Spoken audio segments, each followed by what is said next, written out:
좋은 날씨에 새해 두 번째 주일 주회전에 나와 예배드리는 여러분들에게 하나님의 크신 은총과 은혜가 함께 하시기를 축원합니다. 옆에 분들하고 인사합시다. 잘 오셨습니다.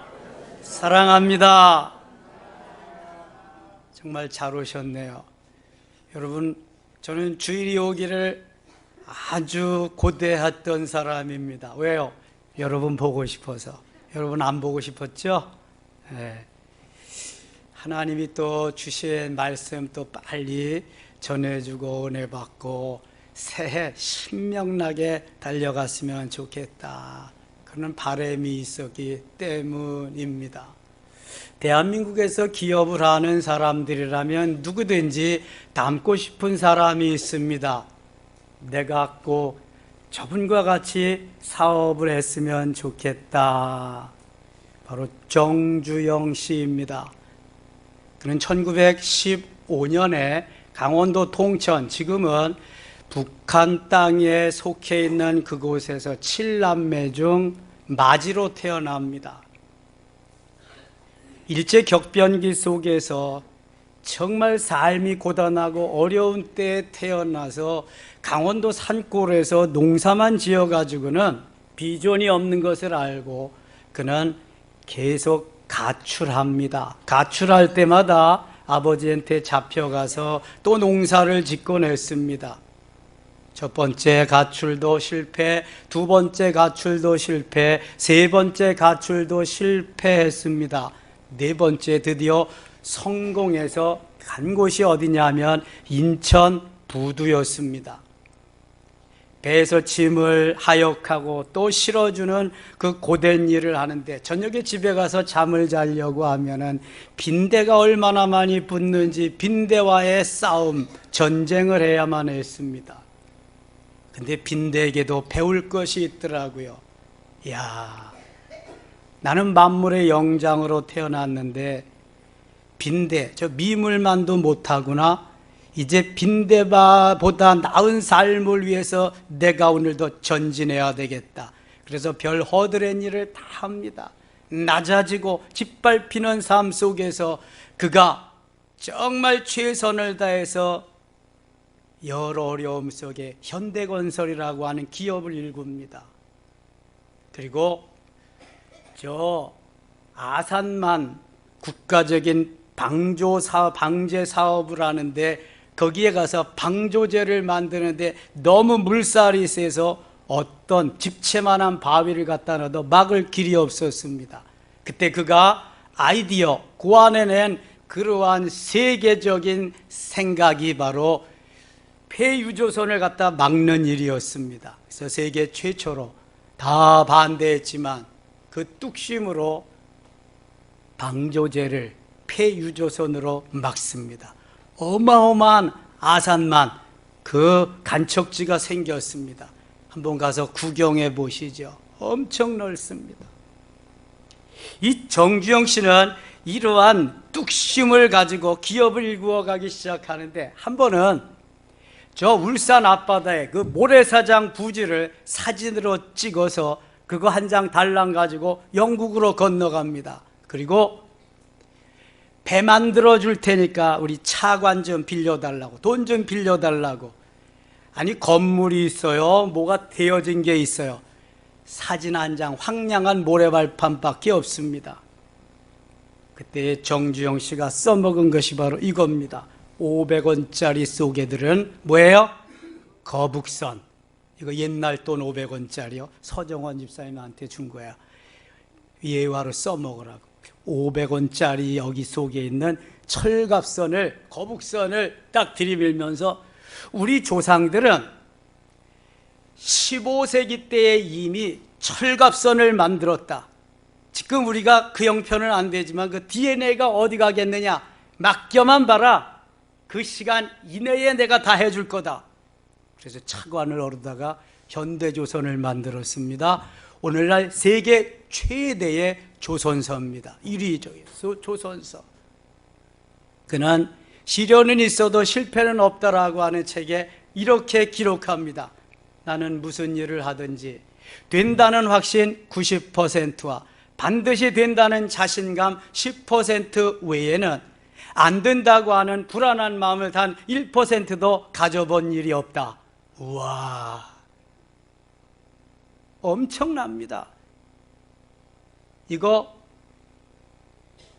천재 에디슨도 하지 못한 말입니다. 에디슨은 과학자니까, 정주영 씨는 사업가고 뭐가 다르잖아요. 엄청난 일들을 합니다. 그는 초등학교 밖에 나오지 않은 가방끈이 짧은 사람입니다. 그럼에도 수백 명, 수천 명의 박사들을 거느리면서 엄청난 일들을 했습니다. 세계적인 기업을 일구었습니다. 하루는 청와대에서 박 대통령이 정주영 씨를 부릅니다. 임자가 경부고속도로를 한번 닦아보게. 그 자리에서 말은 못하지만 먹을 것이 없이 정말 어렵사리 사는 이민족, 차도 몇 대 없는데 경부고속도로가 무슨 필요가 하겠습니까? 그러나 대통령의 말씀이고 명령같이 들렸습니다. 네, 각하 알았습니다. 먹고 살 것도 없는데, 자동차도 없는데 무슨 경부고속도로가 필요하냐? 그냥 제 야당에서 학생들이 난리가 났습니다. 그때 대표적인 야당 인사가 두김 씨입니다. YS와 DJ 둘이 다 안 된다고 아주 그냥 난리가 났습니다. 지금 같은 때가 먹고 살 일 해결해야지 경부고속도로 닦을 때냐? 거기에다가 야당 세력의 운동권 세력이 합쳐져서 고속도로 닦는 데 가서 누워버리는 거다. 그래서 할 수가 없었습니다. 그래도 그 뚝심으로 강행해서 1970년 7월 7일 세계에서 가장 최초로 적은 자본으로, 적은 돈으로 빠른 최단시간에 고속도로를 개통할 수 있었습니다. 1970년 7월 7일. 얼마나 됐어요? 50년, 53년, 54년. 54년. 벌써 이렇게 오래됐네요. 정주영 씨 나이 그때 55세 때입니다. 이야, 뭐 엄청난 일을 한 거죠. 그는 다른 거 없습니다. 빈대보다 낫다 내가. 빈대도 자기의 살궁리를 하면서 자기의 수천이나 되는 것을 낙하하면서 먹을 거리를 찾는데, 나는 만물의 영장이 아니지 않냐. 나는 창조물 중에서 가장 으뜸되는 사람이 아니냐. 빈대보다 나아야 되겠다. 그 정신 하나 가지고 할 수 있다는 마음으로 도전하는 거예요. 이것도 저것도 도전하는 거예요. 자동차도 그래서 도전해서 새나라 택시로 비롯해서 포니 1, 포니 2로 시작해가지고요. 지금은 세계 4위입니다. 자동차가. 곧 더 치고 올라갈 겁니다. 모든 분야에 엄청난 공로를 세웠습니다. 저는 그분 칭찬하려고 하는 것이 아니라, 난 크리스찬들도 이런 할 수 있다는 믿음을 가지고 도전하는데, 우리는 크리스찬으로서 하나님이 배후에 계시는데 오늘도 할 수 있다고 말씀하시며 말씀으로 뒷받침해 주시는데 왜 이렇게 나가 떨어져서 비참하게 살고 있느냐?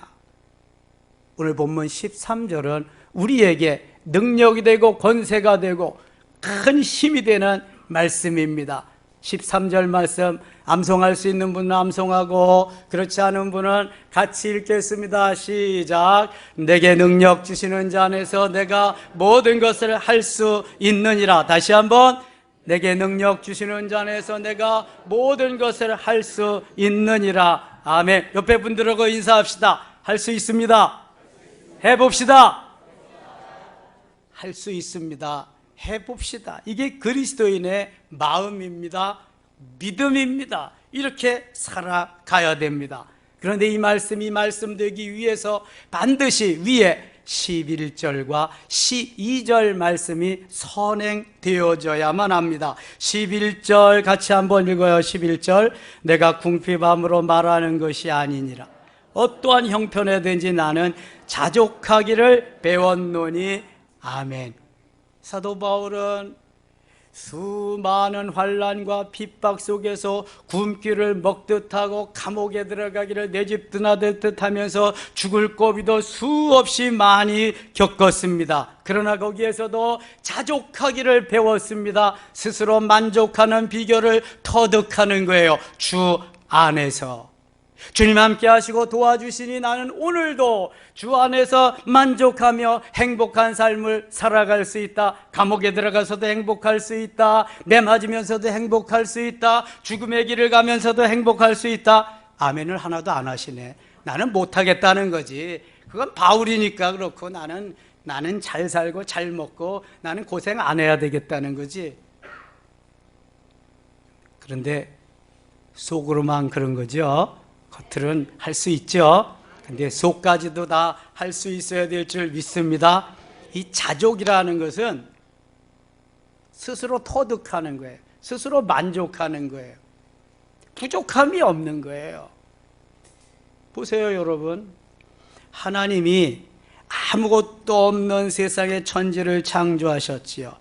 나라는 걸 모를 때에도 이미 에베소서 1장 4절에 창세전에 나를 디자인해 놓고 계획하셔서 때가 되매 어머니 아버지를 통해서 이 땅에 보내셨잖아요. 지으신 이가 하나님, 나를 주의 것으로 부르시는 이가 하나님, 또 부르셔서 훈련시켜서 써먹을 때 되니까 파송시켜서 주의 일 감당케 하신 그 하나님, 나의 하나님인 줄 믿습니다. 그런데 뭐가 문제인데요? 아무것도 문제 없어. 내가 나를 문제시 여기니까 문제가 있는 거지 아무 문제가 없어. 하나님은 엄청나게 나를 만드셨기 때문에 이미, 그래서 스스로 만족하는 비결을 터득해야 된다는 거예요. 디모데전서 6장 6절에도 자족하는 마음이 있으면 경건은 큰 이익이 되느니라. 우리가 자족하고 스스로 만족할 수 있을 때 경건, 파이어티라고 하는 경건, 영성이 멋있게 유익되면서 덧입혀진다는 거예요. 스스로 만족하지 못하는 삶 속에는 영성도 제대로 형성될 수가 없다는 것을 의미하는 것입니다. 항상 족할 줄 아는 마음, 없어도 비굴하지 않고 있다고 교만하지 않고 있으면 있는 대로 없으면 없는 대로 감사합니다, 고맙습니다, 하나님이 하셨습니다, 하나님이 또 해주실 것입니다, 이러한 마음이 자족하는 마음이요. 우리는 자기 나름대로 행복하게 살아가는 마음이 있어야 됩니다. 감사하며 살아가는 마음이 있어야 됩니다. 믿음으로 살아가는 마음이 있어야 돼요. 나는 행복하다고 고백하며 외칠 수 있는 이런 마음의 여유가 있어야 됩니다. 이것이 그리스도인이요. 뭐가 그렇게 못마땅한데요? 뭐가 그렇게 원망거리가, 하소연할 거리가 많은데요? 어떤 사람은 항상 불행했던 시절만 생각하면서 침울하고 우울하게 살아갑니다. 그러다가 고독이라고 하는 병에 걸려서 우울증에 걸리게 됩니다. 옛날 트라우마로 인해서 어떻게 살아갈 방향도 잊어버린 사람이 한두 명이 아닙니다. 그래서 젊은이들은 술, 담배에 쩔어가고요, 그것도 모자라서 마약에 그만 쪄들어가지고 세상을 포기하는 사람도 많이 있습니다. 얼마나 불행한지 몰라요. 바보 같은지 몰라요. 저는 어린 시절에 너무 많은 가난에 찌들어서 살았기 때문에 못 먹고 못 입고 못 살았기 때문에 뭐 먹고 살고 그 다음에 뭐 입고 이런 거는 문제가 될 수가 없습니다. 아무리 못 먹고 못 살고 못 입어도 옛날하고는 견줄 바가 안 되니까 그게 날마다 좋은 거야. 날마다 행복하고 그런 시절을 다 지났으니까. 군대에 가서 얼마나 많이 맞고 기합을 받았는지, 쫄병 때 제가 1973년대에 입대했으니까 얼마나 많이 두드려 맞고 기합을 받았는지, 뭐 맞고 기합 받고 이런 건 일도 아니야 그냥. 그러니까 어떠한 환난 역경도 비천에 처한 것도 다 이겨내갈 수 있지. 거기다가 개척하면서 누가 먹을 걸 갖다 줘요, 뭐 월세 낼 걸 갖다 줘요, 입을 걸 갖다 줘요. 거기에서 하나님 훈련을 시키니까 지금은 너무너무 좋은 거예요. 그냥 엄청 좋은 거지. 좋아도 그냥 뭐 보통 좋은 게 아니야. 날마다 좋지. 저 좋아 보이지 않아요? 때깔도 좋아 보이고 다 좋아 보이잖아. 좋아 보여야 좋은 것인 줄 믿습니다. 은혜 받으면 근데 그 속에 또 광채가 일어나고 막 빛나게 되거든. 더 좋아지는 거야. 그래서 이런 사모하는 마음, 자족하는 마음, 만족하는 마음이 있어요. 자, 12절 또 같이 읽어요. 나는 비천에 처할 줄도 알고 풍부에 처할 줄도 알아.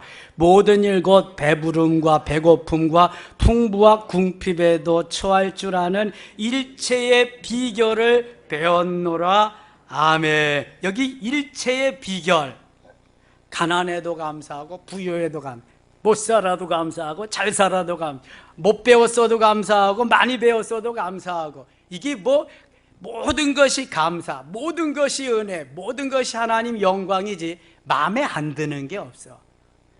여러분, 우리가 좋고 계속 좋아야지 사탄이 배가 아프지. 나쁘고 안 되고 사탄이 박수쳐, 맨날 박수쳐. 자기 친구 하자고 그래. 좋아야 되고 기뻐야 되고 감사해야 되고 사랑해야 되고 평화가 넘쳐야 되고, 그런 걸 원치 않나 봐. 배 아파요? 그렇게 살면? 이 가치관이 말이죠, 신앙관이, 우리의 믿음이나 모든 것이 긍정적으로 되어 있어요. 긍정적으로. 성경이 부정적인 것이 하나도 없습니다. 긍정적인 마인드로, 적극적인 마인드로. 그러니까 정주영 씨가 세계적인 기업을 일구는 거예요. 난 크리스찬이지만 크리스찬이 일구는 건 훨씬 쉽지. 주님이 배후에서 다 서포트 해주시는데 뭘 못하겠어요. 모두 우리가 아직 일체의 비결을 배우지 못하고 만족한 비결을 깨우쳐지지 못해서 그렇지, 주님께서는요 엄청나게 우리를 통해서 역사하실 줄 믿습니다. 자, 그렇다면 어떻게 하면 일체의 비결을 배울 수 있을까? 그게 문제잖아요. 육신적인 것보다 영적인 것을 생각해야 됩니다. 세상적인 것보다도 신령한 것들을 생각해요. 현재적인 것보다도 미래적인 걸 생각해요. 나에게는 위대한 미래가 있다. Great future. 그것이 나를 기다리고 있다. 비록 종살이를 하고 감옥 생활을 해도 내 미래는 왕이다. 내 미래는 하나님이 보장해 주셨다. 이러면은요 얼마나 마음 든든하고요. 무슨 일이 있어도 능히 다 해결하고 넉넉히 이기고 그렇게 되지 않겠어요? 근데 이 비전이 없으니까, 이 마음의 여유가 없으니까 거기에 그냥 몰두해서 그냥 죽어야 되느니 살아야 되느니 이러고 있는 거라고요. 여러분, 얼마나 달라요. 그래서 먼저 비천에 처할 줄 아는 비법을 깨달아야 돼. 하나님이 왜 낮추실까? 왜 나를 이렇게까지 하실까? 다른 거 없어요. 경험케 하시는 거야. 예수님이 하나님으로서 사람 되셔가지고 고난, 고통당하시고 십자가에서 모든 민망한 꼴, 다 망신스러운 일 다 당하셨어. 이렇게 낮아지신 거예요. 그랬더니 하나님이 올려주시는 거예요. 하나님 보좌 우편에 부활하셔서 가 계실 수 있도록. 여러분, 우리를 밝고 낮추시고 비참하게 만드시는 것은 다시 주님께서 우리를 높여주시려고 하는 예고편인 줄 믿습니다. 어두움이 짙어집니다. 한날 중에서, 한밤중 중에서 가장 어두울 때가 언제다? 언제? 동트기 직전이다. 해 뜨기 직전. 한밤중도 아니고 점점 동이 트어올 무렵에는 깜깜합니다. 깜깜함이란 밝음을 예고하고 있는 것입니다. 우리에게 어두움이 찾아온다. 밝음을 예고하는 줄 믿습니다. 비천에 처할 줄도 알고 풍부에 처할 줄도 아는 일체의 비결을 터득하기만 하면 하나님의 역사가 우리 가운데 일어나게 될 줄 믿습니다. 여기 11절과 12절에서 사도 바울은 배웠노라 이러한 말씀을 사용하고 있습니다. 자족하기도 배워야 되고요, 일체의 비결도 배우는 것입니다. 하나님이 나를 스스로 깨우쳐 주시지 않는다면 누구에겐가 배워야 됩니다. 여러분, 등록 성도들을 주보에 내고 옆에다 인도자도 내고 거기에 섬김이를 내잖아요. 그럼 섬김이는 멘토 역할을 하라는 거예요. 아직 모르니까 필요한 것을 가르쳐주고 제공해주고 전화도 하면서 카톡도 하면서 차도 마시면서 잘 양육하라는 거예요. 그냥 가면은 초신자 새가족들은 어떻게 할지 방향 감각을 모르는 거예요. 멘토의 역할이 그래서 너무너무 필요한 거예요. 예수님도 사복음에서 목회 사역 하실 때 예수님 몇 년 목회하셨어요? 몇 년? 몰라요? 말하기 부끄러워요? 3년 하셨어요. 사생에 몇 년 사셨어요? 30년. 모두 그래서 33년. 3년 공생의 기간 동안 예수님의 목회 패러다임이 딱 세 가지입니다. 첫째 뭐다? 가르치시고, 두 번째 전파하시고, 세 번째 치유하셨다. 예수님의 목회 사역이에요. 그래서 teaching ministry 첫 번째, 두 번째는 preaching ministry, 세 번째 healing ministry. 그래서 제자를 가르칩니다. 또 제자들을 가르침 받고 나가서 세상에 가서 다른 제자들을 또 가르칩니다.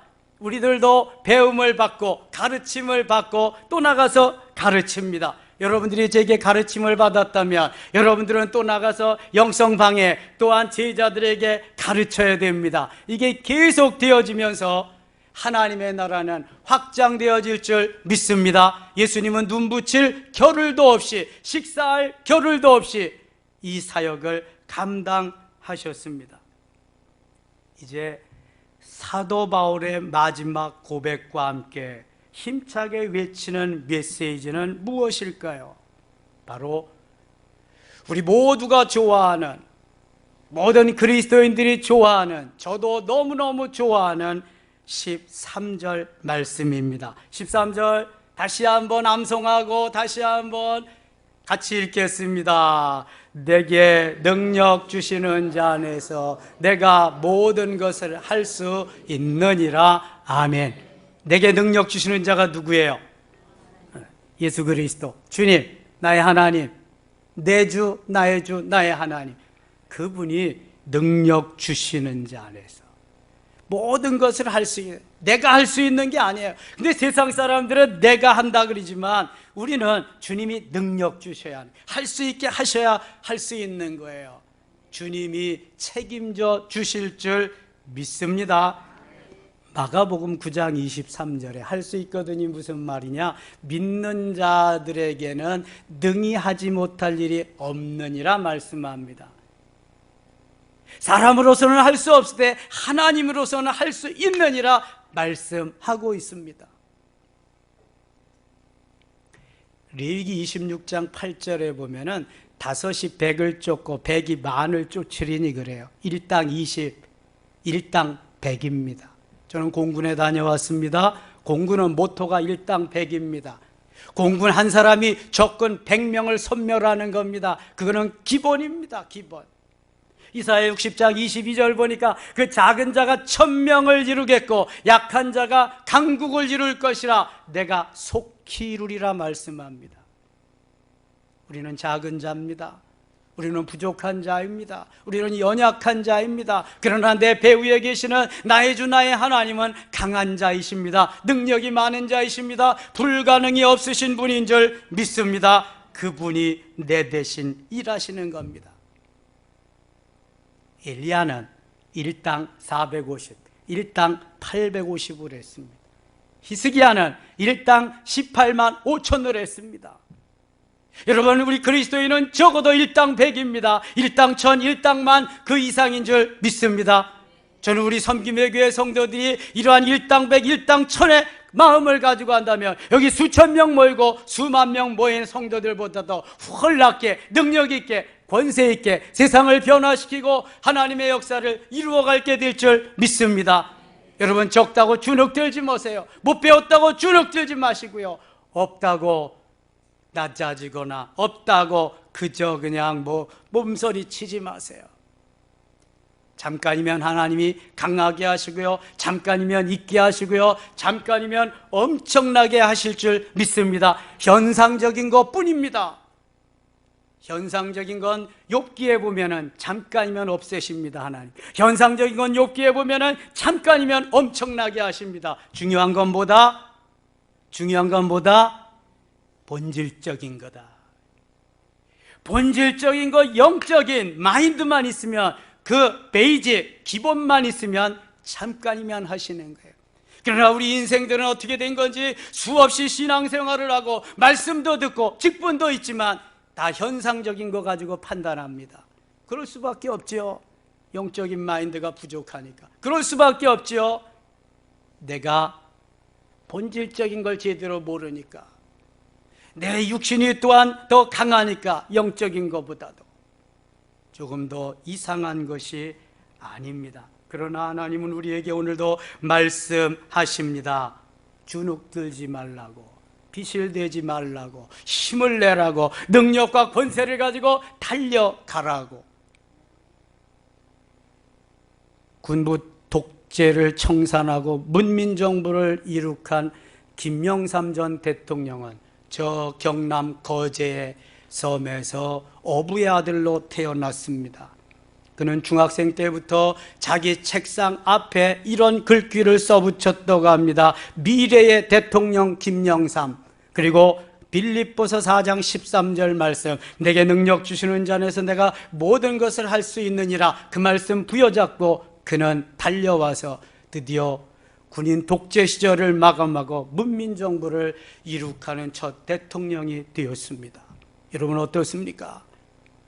이 말씀 부여잡고 힘차게 달려가고픈 마음이 없으십니까?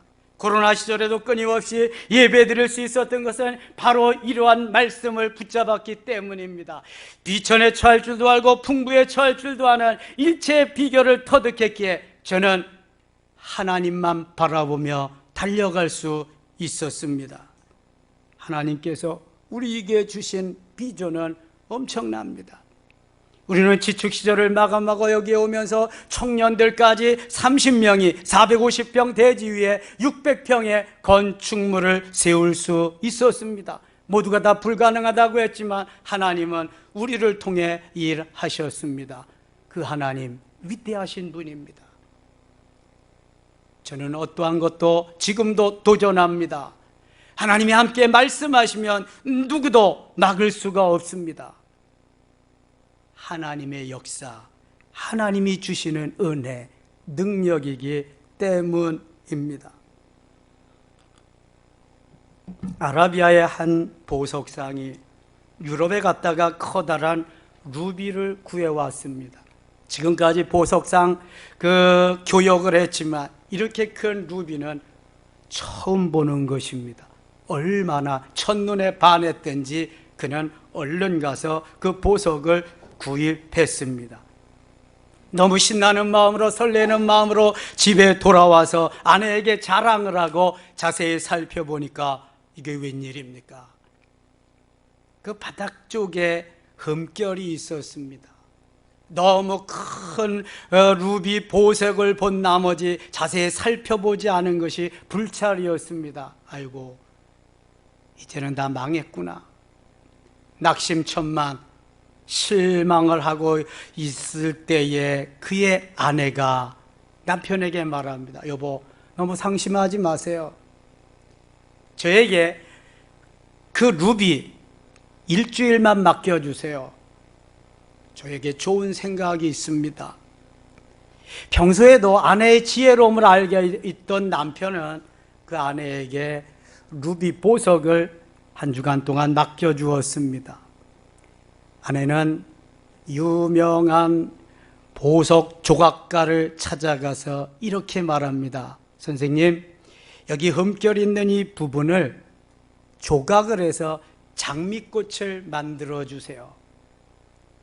일주일 후에 가서 그 보석을 보니까 너무 아름다운 장미꽃 루비 보석이었습니다. 할렐루야.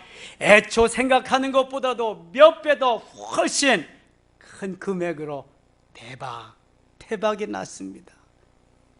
여러분, 그렇습니다.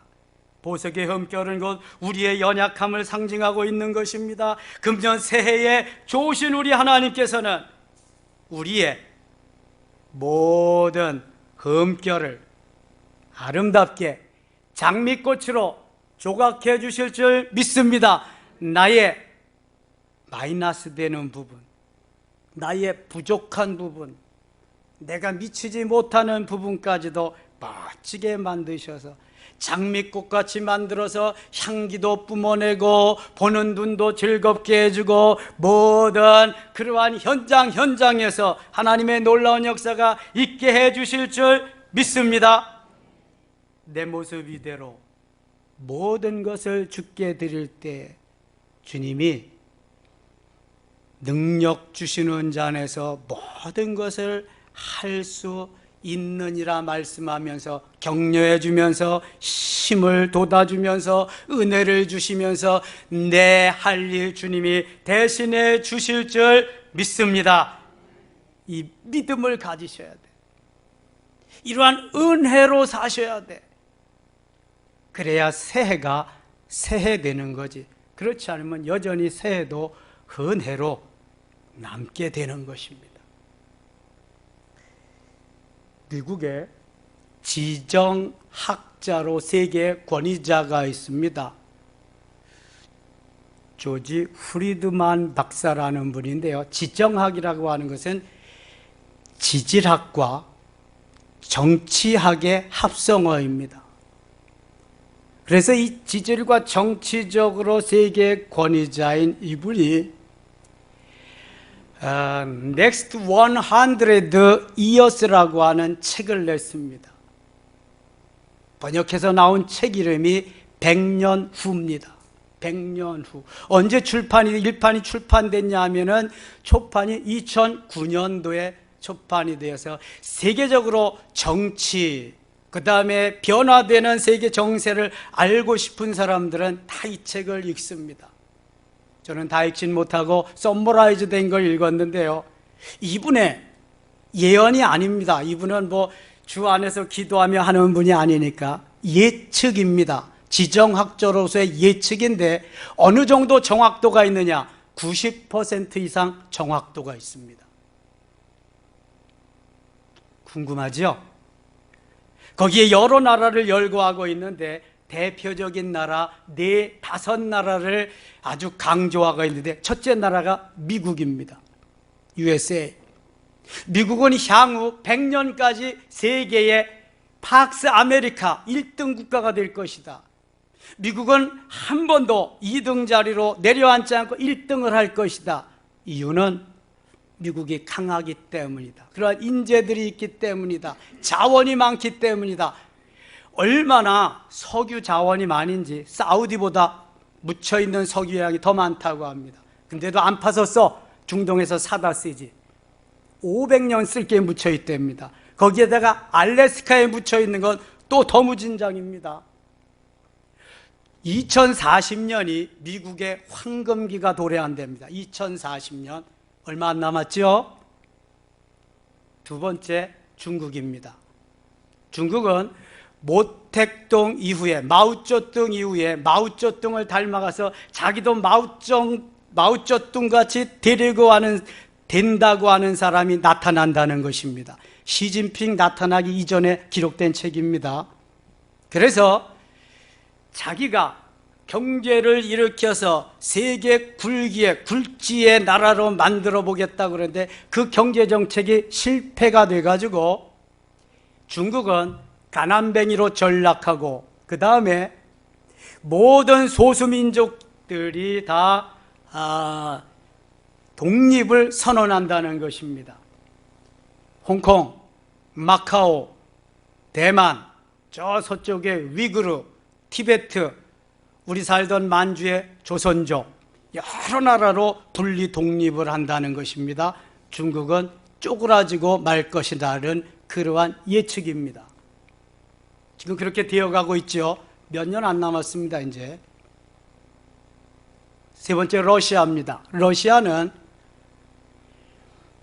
푸틴이 정권을 잡고 엄청나게 많이 솟아나는 지하의 석유와 특별히 세계 최대로 많이 묻혀있는 천연 가스를 볼모 삼아서 경제를 일으키고 잘 살게 되는데 그걸 가지고 푸틴의 야욕으로 인해서 주위의 국가들을 점령한다, 찬탈한다는 것입니다. 제일 먼저 벨라루스를 침공하고 그 다음에는 우크라이나를 침공한다는 것입니다. 그런데 벨라루스는 친러시아이기 때문에 침략 안 해도 괜찮아요. 크림반도를 침략해서 러시아화했고요. 지금 우크라이나를 자기 땅 만들기 위해서 전쟁하고 있습니다. 그런데 그의 예측은, 프리드만의 예측은 서방 나토 7개국이 연합을 해가지고 대항하고 그 다음에 다른 서방 국가들이 계속 도와주기 때문에 푸틴은 그 전쟁에서 질 것이고 비참하게 될 거라는 것입니다. 그리고 여러 나라로 이미 독립을 선언하고 그런 주도 있죠. 여러 나라로 분리될 것이다. 특별히 우리나라 북방 쪽에 있는 연해주, 조선인들이 많이 살고 있는 연해주는 벌써 독립선언을 하고요. 우리나라와 관계를 맺고 우리나라와 같이 가겠다는 그러한 주지사의 발표가 있었습니다. 머지않아 러우 전쟁도 그래서 끝날 것입니다. 이미 전쟁 있기 전에 이거 발표한 겁니다. 그 다음에 북한 땅은 김정은이는 불장난하는 거에 지나지 아니하고 중국이 멸망하고 소련이 다 멸망하면은 자연적으로 사그러들고 대한민국은 통일이 된다는 것입니다. 통일 시점이 2030년입니다. 몇 년 안 남았습니다. 그러나 예측이고 언젠가는 30년이 좀 지나더라도 불언간 대한민국은 통일이 될 것인데 거기에 중요한 요소가 믿음입니다. 그리스도인들의 기도입니다. 하나님의 은혜로 대한민국은 지금까지 기도하면서 여기까지 달려왔기 때문에 앞으로도 그 힘과 그 능력으로 대한민국은 통일이 되어서 만주 일대를 다 이제 섭렵하고 G2가 된다는 겁니다. 미국과 더불어.